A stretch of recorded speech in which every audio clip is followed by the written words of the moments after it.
Hello and welcome to the Eating Disorder Therapist podcast. I'm Harriet Frew, eating disorder therapist, here to support you in overcoming disordered eating and finding peace with food. So today I'm going to talk all about exercise and eating disorders, and I want to credit this information. The bulk of the information I share today is from the Physiotherapy Eating Disorder Professional Network and also my physiotherapist colleagues from Cambridgeshire and Peterborough NHS Trust, where I worked within their eating disorder service for many, many years. So thank you, shout out to all you physios, massively appreciate you, and for providing some excellent content which I'm going to share. So before I sort of dive into the real juice of the episode, I wanted to just talk very briefly about my own relationship with eating disorders and exercise.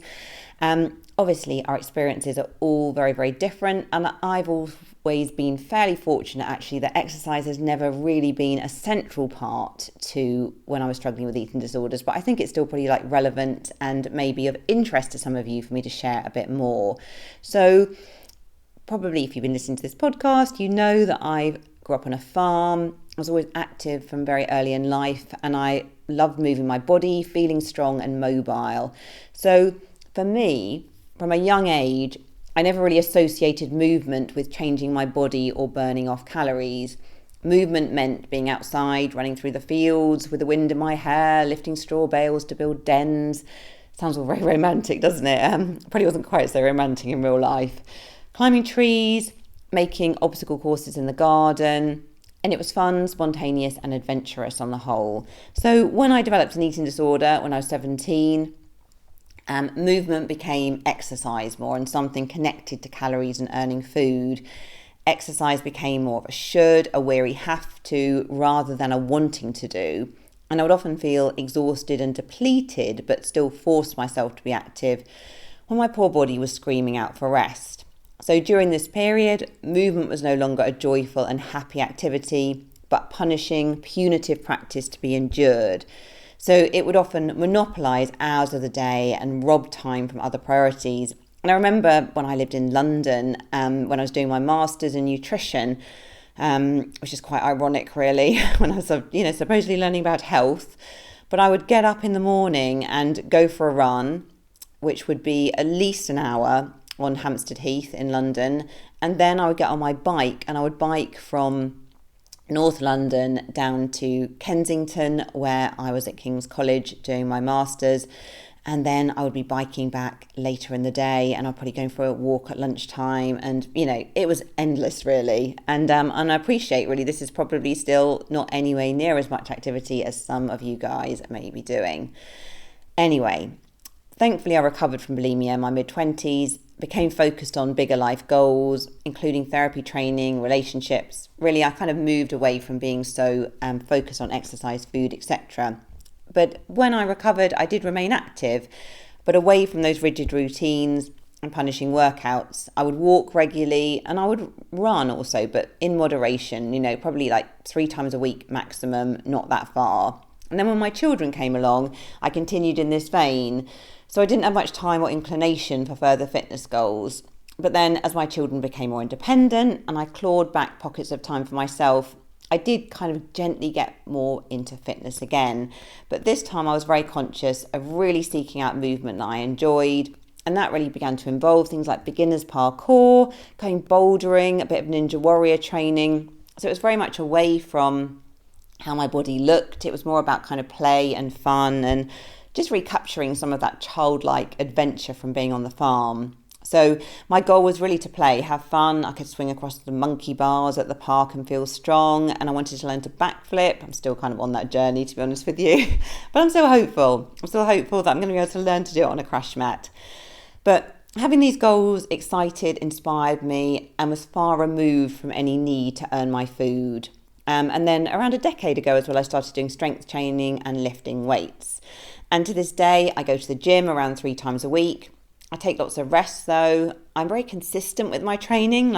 For the last probably almost 10 years, I probably have almost every week gone to the gym at least 2 or 3 times. So I'm very, very consistent. And that's allowed me to really have a sense of progression. But I'm not all or nothing about it. I'm not someone who's going to suddenly go to the gym every day, 7 times a week or something and then have loads of weeks off. I'm just all for the kind of like the gentle sustainability. And I really want to be that 90-year-old granny who is mobile and strong. And I would love to keep moving freely into old age. So that is a massive motivator for me. Like, I want my body to feel mobile and strong, not for aesthetics. I mean, aesthetics is like a bonus, isn't it? But actually, I want to just be able to do things. I want to be able to have the flexibility, not to be able to be sort of stuck in a chair. I want to feel like my life has lots of opportunities and things available to me. And I really associate that now with independence, health, high life quality. And I'm really up for the long game. I have no interest in punishing my body with overtraining, because it usually comes with exhaustion, frequent injuries, mental exhaustion as well of tracking data, perhaps not feeling good enough when we get so obsessed with all the rabbit holes, and likely long-term issues with fractures, niggling pains, etc. So no thank you. So I'm very motivated not to go down that route and to keep my exercise movement in a healthy place. And I guess I still do competitions like High Rocks or Tough Mudder, and I can do pretty well and get good times, but very much based on what I'm talking to you about, like really looking after my body. So for me, if I had a High Rocks race coming up and I was injured, I just wouldn't do it. I think for me, the long game is always the most important thing. Okay, so that's just a bit about me. It's just my experience. I thought I would kind of put that at the beginning just for a little bit of kind of personal sharing, but I want to really move more now into the kind of the juice of the episode and talk more about eating disorders and exercise kind of generally. So it's widely known that there are positive physical and psychological health benefits of physical activity and exercise. So all the great things that we like: improved heart and lung function, improved muscular and skeletal strength, improved sleep, and also all the mental health benefits, the positive effect on self-esteem, confidence, and mood. So I think rightly so, exercise can play such an important part in what is considered to be a healthy, balanced lifestyle. So that's physically, socially, and psychologically. And physical activity as well, and exercise, it can encompass a wide range of activities. So things like running, dancing, gardening, or housework. And these activities can be broken down further into the ones that are planned and structured. So that might be things like going to play a sport or going to the gym, or the incidental exercise, which is not planned or structured, but still involves physical activity and body movement. So this can be things like hoovering, washing the car, walking to and from the shops, etc. So the Department of Health 2019 recommendations for adults are 150 minutes, so that's 2.5 hours of moderate intensity physical activity per week. So things like walking, gardening, or housework. And for these to include both structured and incidental exercise opportunities, and also 2 strength training sessions, or 75 minutes, an hour and a quarter of higher intensity physical activity per week, such as running or tennis, and 2 strength training sessions. Now, I think what's really important is to acknowledge that these recommendations are directed at the general adult population and are not appropriate for every individual. So it's really important to take into account your physical and mental health, and vital to understand that the amount of activity that could be too much and detrimental to someone who has an eating disorder and or is underweight. So I think really, really important kind of caveat there, because of if you're underweight, if your immunity is low, if you've got fractures, if you've got injuries, you don't want to be doing that much exercise. And that's when you might need to talk to your physio or your team to really discern what is helpful for you. So if physical activity and exercise become interlinked with an eating disorder, exercise then often becomes driven, rigid, and compulsive, with exercise levels becoming excessive and increasing beyond that of nutritional intake. So when this happens, the health benefits of exercise are lost, and exercise becomes more harmful to the body than helpful. So going to explore the relationship between exercise and eating disorders a bit more, and also what you might experience if you kind of go into that unhealthy zone, and just to really think about what that might look like and also then to think about how you can start to change your exercising behaviour if you recognise yourself here. So let's explore a bit more about exercise and eating disorders. So the relationship between an eating disorder and exercise can vary between individuals, and it can be influenced by a number of factors. So if you already lead an active lifestyle or introduce exercise for overall health benefits, however, as your eating disorder symptoms develop, exercise can become a factor that greatly influences weight loss, and then the reasons for exercising and the way in which you exercise can change dramatically. So when this happens, when you've kind of gone into that zone where it's so linked to what you're eating, losing weight, etc., exercise becomes a powerful tool in maintaining an eating disorder because of the strong influence that can have on weight control and management of emotions. So the term compulsive exercise is often used to describe the type of exercise behaviour associated with an eating disorder, and refers to any form of exercise, physical activity or body movement that is associated with compulsion and dependence on activity, where you are unable or unwilling to reduce or stop exercising even when it is detrimental to health. So I think that's a really important thing here, isn't it? It's when you're almost going into that zone where you're overriding your body's kind of natural screaming out for rest and you injuries, etc., and you just keep on going. So as part of the eating disorder, you might develop unhelpful beliefs, rules or assumptions around exercise. So things like developing a psychological dependence on exercise for managing mood and emotions, just feeling like, if you're not feeling good, you may just default always to exercise as your way of coping. And that can be healthy to a degree, but if it's like a way that you're just avoiding and distracting yourself from how you're really feeling, that's not so helpful. You may have rigid routines relating to exercise, having to do so much, and a dependence on exercise to give permission to eat or to compensate for what you've eaten. So you might have an overwhelming belief about the perceived negative consequences of not exercising, both physically and psychologically. Okay, so this can be really, really powerful, and it feels really, really true as well. So it's important to begin to understand the part that exercise might play in maintaining an eating disorder in order to work on developing a healthier and more positive relationship with exercise alongside weight restoration. So individuals can often find it helpful to understand that drive and urges to be active can be part influenced by the brain chemical leptin. Now, for the majority of you with a restricted diet and low weight, the levels of leptin in the brain significantly reduce, and that results in increased urge to be active. And the key point to remember is that as weight returns to within normal ranges, the amount of leptin produced then increases and the urge to be active reduces. So I think as well, Tabitha Farrar has written and podcasted a lot on this. I would recommend, if you want to kind of really understand a bit more about leptin and this kind of drive to be active, she has some really good resources that you might want to dive into a bit more. She's recovered herself from anorexia nervosa. She doesn't really tend to take a very psychological view on eating disorders. So I think her and I have quite different ways of viewing things, but actually her information about the physiological effects of starvation are really, really excellent. So I really recommend that. And I guess as hunter-gatherers, in a way, if we were kind of underweight, not getting enough food, we would need to be active to find food. So it's kind of like a survival mechanism that is built into humans.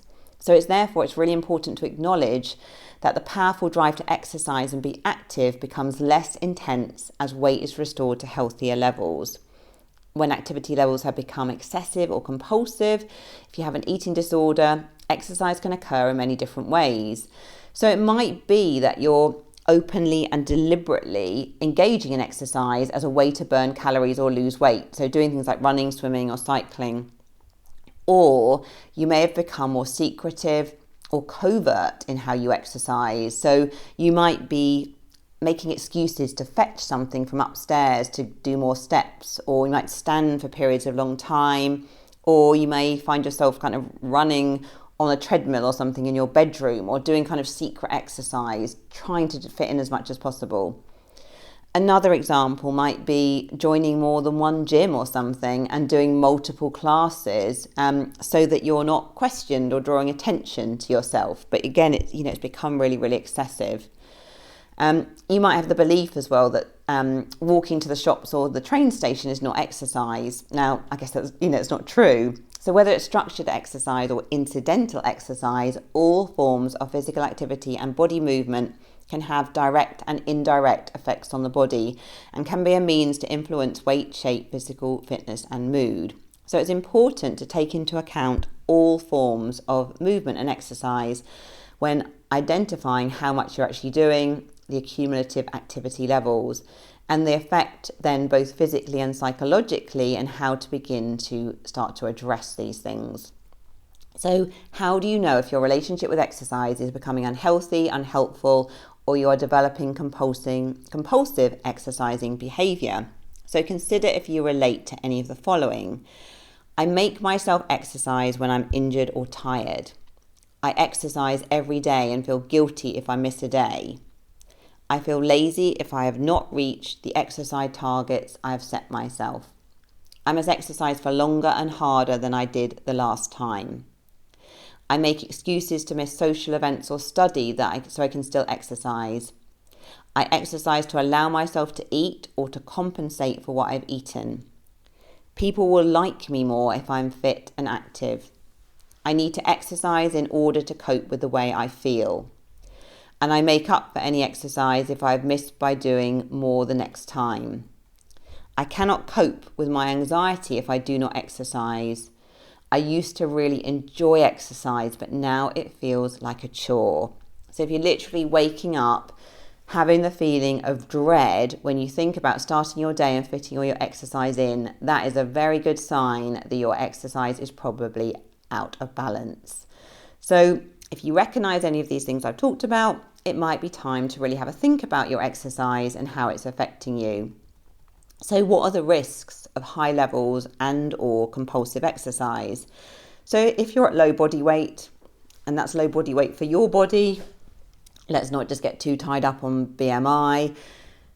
If you're underweight for your body doesn't have the full ability to withstand the relatively high demand and stress that physical activity and exercise can play on it.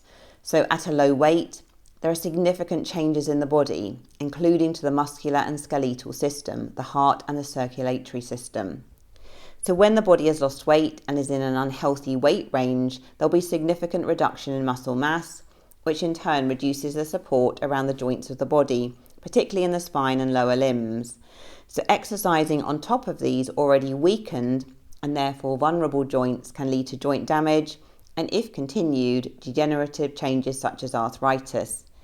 In addition, reduced muscle mass means that these weakened muscles are unable to withstand the demand of exercise, particularly if the activity and movements are repetitive and of long duration, and therefore you're at increased risk of repetitive strain injuries. Osteoporosis is a condition of low bone mineral density where deterioration inside the bones leads to reduced bone strength. And many males and females with anorexia nervosa, and to a lesser extent bulimia, develop bone density significantly lower than expected for their age. And this significantly increases risk of breaking bones through minor impact and leaving you more vulnerable to fractures as you age. So it's important to know that the best treatment for improving bone health when you have an eating disorder is weight restoration and good nutrition, and for females as well, restarting your menstruation. And if exercise contributes to further reduction in weight or prevents weight restoration, then it will be counterproductive to bone health, making it vital to address activity and exercise levels and compulsive exercise behaviours. So in addition to the risk to the muscular and skeletal system, exercising at low body weight can place extreme stress on both cardiovascular and circulatory systems. The body may have experienced some muscle shrinkage of the heart muscle, and this in addition to altered blood chemicals that can result from dieting, vomiting, laxative abuse or dehydration, can lead to lowered blood pressure, hypertension, altered heart rhythms and dizziness or fainting. So listening to your body and noticing any pain or discomfort or increased fatigue or lightheadedness whilst you're exercising is a vital step in keeping yourself safe. So some of the signs and symptoms that may be experienced are some of these things here: joint pain, neck or back pain or discomfort, difficulty in completing tasks that you were unable to do in the past, fatigue and muscle tightness, muscular and ligament injuries, stress fractures, alterations in posture, friction burns and bruising on pressure areas, for example, to the back from repeated sit-ups, increased callus formation on the feet, or alterations in foot structure. All quite sobering. Are you an athlete struggling with disordered eating or an eating disorder? Have you felt that traditional eating disorder treatment overlooks this important part of your identity? At Fueling for Recovery, we specialize in supporting athletes and individuals with eating disorders. We recognize the unique challenges that arise when these two worlds intersect, making recovery both complex and nuanced. Are you searching for a dietitian who can guide you through recovery while understanding the critical role nutrition plays in your performance? Your search ends here. Fueling for Recovery is a team of registered dietitians, some of whom are athletes themselves, trained to provide inclusive, collaborative, and client-centered eating disorder care. We honor your dedication to your sport while supporting your journey to recovery. Our services are available virtually across Canada, the United States, the UK, and parts of Europe. Learn more at fuelingforrecovery.com. So if you're experiencing any of those symptoms, it really is indicating that your exercise levels are likely too high and the exercise is placing too much demand on your body. So you might want to go and speak to your GP or a physiotherapist, or if you're getting eating disorder treatment, really to kind of bring it up within your sessions. And often in many NHS services these days, eating disorder services, they do have a physiotherapist as part of the team who can really give you some specific support and information. So next thing, the importance of rest and recovery. So during any exercise, whether it be strengthening or aerobic, increased stress is placed on muscle tissues. And as a result of this stress, microscopic damage occurs in the tissues. And this is a normal physiological process that occurs following exercise. However, in order for muscle structures to gain the benefits of exercise, the body needs to repair this micro damage, and the success of this is dependent on both time and nutrition. So for healthy individuals, it takes approximately 48 hours for muscle tissue to recover, repair and replenish. And this requires a correct amount of protein, vitamins and minerals. So if you're over-exercising, you're not having adequate periods of relative rest and your nutritional intake is low, then you're also not allowing your body the chance to repair properly. And this will result in your muscles and joints becoming more vulnerable to injury, and without that time to recover, they'll start to become tired and fatigued. Therefore, remember to ensure adequate rest and recovery between activities and only carry out a frequency and level of activity appropriate to your body weight. So it's often believed that if I do more exercise, then I'll be fitter, or I must exercise every day to maintain my muscle strength. However, there is only so much the body can take before the positive benefits of exercise become outweighed by the negatives. Therefore, more is not always better, and rest and recovery are key. So, some of the negative effects of compulsive exercising behaviour not only have an impact physically, but socially and psychologically as well. So things like a deterioration in your relationships as exercise takes priority. For example, not wanting to spend time with family or loved ones, or if they choose more sedentary activities, they might notice your high exercise urges and your lack of engagement if you're spending time together. You may withdraw and isolate yourself. For example, you might stop attending your running club but continue to run alone in order to run further or faster or more frequently, and then often perhaps not feeling good enough compared to running partners. You may experience anxiety and guilt, feeling guilty for not exercising long enough or intensely enough, or increased anxiety about what might happen if you're not exercising at all. And you may have poor engagement in study or occupational activities, so being unable to concentrate or focus on tasks due to preoccupation with thoughts of exercise, or missing lectures or working hours in order to exercise. So negative self-image as well. For example, having continued high and unachievable standards for exercise that result in self-doubt and criticism for not reaching these standards, or through comparisons with others who are perceived to be fitter or stronger. So the key thing, how can you start to develop a healthier relationship with exercise? So if you feel you're concerned about your exercising behaviour, it's important to get support and guidance. So you will have your own individual relationship with exercise, including individual factors that have initiated and maintained it. So it's important to explain these and develop a helpful way of challenging them that is right for you. So you may want to begin by understanding the reasons for your exercise and the ways in which you're exercising, and then identify what you might feel ready to work on and change. So it may be there are some aspects that you want to work on first that might feel a bit easier. So you might want to work as well with a physiotherapist, because they can really help and support you in a very specific way and kind of help transition you to a healthier level. And they can help you develop a plan and appropriate adapted levels of activity in relation to your body weight, your strength, and how much you can manage. And you might want to do this though alongside a psychological therapist who can really help you to kind of challenge some of the thoughts and the feelings that come up. So some useful strategies might include things like considering using an activity diary. You could just get very open and honest with yourself and recognize, how much am I actually doing? Just be really, really open and honest with yourself, because until we have that awareness, we can't make changes. Now, if your exercise levels are high, you could try to cut down the amount that you do, whether it's by doing less repetitions or by 10 minutes. Any little change is a helpful shift in the right direction. You could also write a pros and cons list for changing your exercise behaviour. What are you concerned might happen if you stop? What might be the benefits of you stopping your exercise? You can consider long and short term benefits and costs. Again, it's a helpful zoom out exercise. You can engage in alternative activities.